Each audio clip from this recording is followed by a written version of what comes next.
नमस्कार, बिहार मिथिला न्यूज़ में आपका स्वागत है। मैं हूं मनोज। देखिए, पूरे देश में इस बार डॉक्टर इतने आक्रोशित हैं कि बर्दाश्त नहीं कर पा रहे। सवाल सिर्फ एक महिला डॉक्टर की रेप और हत्या नहीं है, सवाल है डॉक्टरों की सुरक्षा। जो डॉक्टर दिन रात मरीजों की सेवा करते हैं विषम परिस्थिति में, चाहे बारिश हो तो घुटनों तक, IGMS हो, पटना एम्स हो, दरभंगा DMCH हो, PMCH हो, पानी हेल कर कीड़े मकोड़े के बीच वहाँ जाते हैं, मरीजों की सेवा करते हैं। उनको परिजनों से भी कभी कभी भद्दी गालियाँ सुननी पड़ती हैं, क्योंकि जो परिजन मरीज को लेकर के आते हैं वो इतने ज़्यादा आक्रोशित रहते हैं, उनको ये लगता है कि किसी भी तरह मेरा मरीज उठकर खड़ा हो जाए। लेकिन वो तकनीक समस्या नहीं समझते हैं कि मरीजों की पहले जांच होती है, मरीजों को देखा जाता है। जो गंभीर मरीज होते हैं उसके लिए अलग तुरंत जांच की व्यवस्था की जाती है, उसके बाद डॉक्टर ट्रीटमेंट करते हैं। तब तक उन्हें पानी चढ़ाया जाता है और इंजेक्शन दिया जाता है। लेकिन मरीज के परिजन इतने हड़बड़ाए रहते हैं, वो चाहते तुरंत उसका इलाज हो जाए, तुरंत गंभीर इलाज ऑपरेशन हो जाए और तुरंत वो उठ के खड़ा हो जाए। इस परिस्थिति में जब परिजन डॉक्टर से उलझ जाते हैं, उस समय स्थिति विस्फोटक हो जाती है। जरा सोचिए, उस समय सुरक्षा गार्ड कहाँ रहते हैं? सुरक्षा गार्ड की भूमिका होती है, सुरक्षा गार्ड उस समय तैनात होते हैं। कई बार दरभंगा DMCH में हमने आवाज़ उठाई है और DMCH अधीक्षक और प्राचार्य के हमने कहा है कि मरीज़ के परिजन एक जाए। अगर मरीज़ गंभीर है, भर्ती हो रहा है, इमरजेंसी हो या आउटडोर में जाते हैं, तो मरीज़ के साथ एक उसको कार्ड इशू किया जाए जो मरीज़ के एक परिजन अंदर जाने की इजाज़त गार्ड दे। नहीं तो इस तरह की घटनाएं प्रतिदिन होती रहेंगी। कभी डॉक्टरों पर बाहर से हमला होता है, तो कभी कभी जो अस्पताल के अंदर जो कर्मचारी होते हैं, जिनकी गिद्ध दृष्टि होती है, पैरामेडिकल स्टाफ हो, डॉक्टर हो या फिर कोई, उस पर निगाहें रहती है। कलकत्ता की घटना ये पहले से ही सोची समझी साजिश थी, अचानक नहीं हो जाता है। हालांकि उसकी मानसिकता को समझा जा सकता है कि जिस तरह उसने कृत्य किया, वो लगता है कि वो मानसिक रोगी विक्षिप्त होगा। लेकिन इस तरह की घटना को अंजाम देने के बाद वो बड़े आराम से पुलिस के बैरक में जाके सो जाता है। इसका मतलब ये भी सामने आ रही है, ये सिर्फ कोलकाता के उस हॉस्पिटल की नहीं है, बल्कि पटना एम्स हो, IGIMS हो, PMCH हो या दरभंगा DMCH क्यों ना हो, इसमें ऐसे लोगों का जमावड़ा है जो सभी विभाग के HOD डॉक्टर के साथ मिल जाते हैं। हम सवाल पूछना चाहते हैं उन डॉक्टरों से जो उन्हीं लोगों के बदौलत सुबह में चाय पीते हैं, उन्हीं लोगों के बदौलत कभी नाश्ता होता है, उन्हीं लोगों के बदौलत मरीज़ को रेफ़र किया जाता है।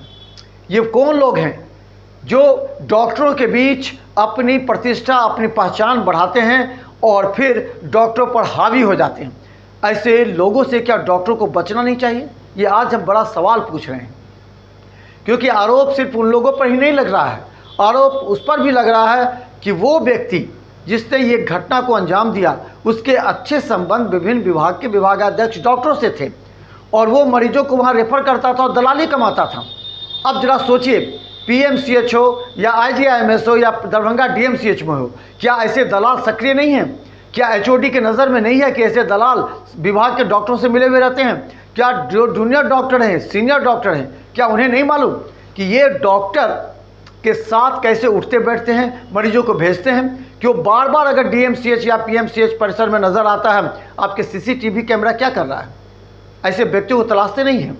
तलाशिए, कौन से ऐसे व्यक्ति हैं जो अपनी पैठ डॉक्टरों के बीच बना रहा है, नर्सों के बीच बना रहा है, और यही लोग बाद में डॉक्टरों की को समझते हैं कुछ नहीं है, क्योंकि हम जो कहते हैं वो डॉक्टर करते हैं। इसी तरह उनकी मनोभावना बढ़ती जाती है और इस तरह की घटना को अंजाम देता है। छेड़खानी होती है, कहाँ कोई बोलती है। अब हम बता दें कई मुद्दे ऐसे जिस पर हम बात करना चाहेंगे। DMCH की हम बात करें, देखिए DMCH का परिसर नाका 6 से लेकर कर्पूरी चौक तक पूरा खुला हुआ है। कहीं से भी कोई आराम से एक भीड़ आ सकता है, तोड़ फोड़ कर सकता है, डॉक्टर को आहत कर सकता है, किया भी है कई बार, और करके वापस चला जा सकता है।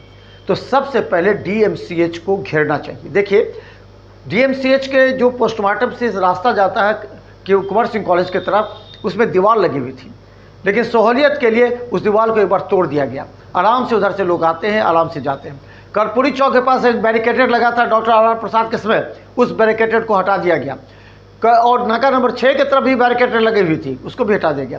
पूरे टेम्पू परिसर में रहते हैं, अतिक्रमण रहता है। डॉक्टर और नर्स को चलने के लिए जो साइड में फुट स्टेप दिया जाता है उस पर नहीं हटते हैं। इस पर कौन ध्यान देगा? आज एक डॉक्टर की हत्या हो गई तो इतना बवाल मच गया, लेकिन इतने दिन तक खामोश क्यों अस्पताल प्रशासन रहते हैं? इस पर क्यों नहीं ध्यान दिया जाता है?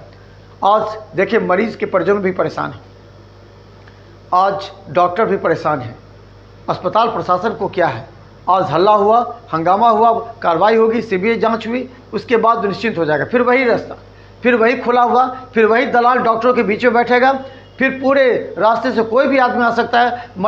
एक मरीज के साथ 10-10 परिजन चले जाते हैं, उनको कोई नहीं रोक सकता है। तो इन सब बातों पर अगर ध्यान नहीं देगा तो इस तरह की घटना आए दिन होती रहेगी। डॉक्टर हड़ताल पर जाते रहेंगे और फिर डॉक्टरों की सुरक्षा की मांग हमेशा उठती रहेगी। इन तमाम बातों पर लेकर के हमारा विशेष कार्यक्रम आज पटना से विकास कुमार हमारे साथ रहेंगे और दरभंगा के भी डीएमसीएच और पटना आईजीएमएस, एम्स और पीएमसीएच तमाम डॉक्टर्स जो हड़ताल पर हैं, जो मरीजों को परेशानी हो रही है, वो पूरे अपडेट हम आपको दिखाते रहेंगे। देखते रहिए बिहार मिथिला न्यूज़। यूट्यूब में भी सब्सक्राइब कीजिए। इसके अलावा GTPL और सिटी केबल चैनल पर 24 घंटे लाखों लोग हमें हर घंटे अपडेट देखते हैं।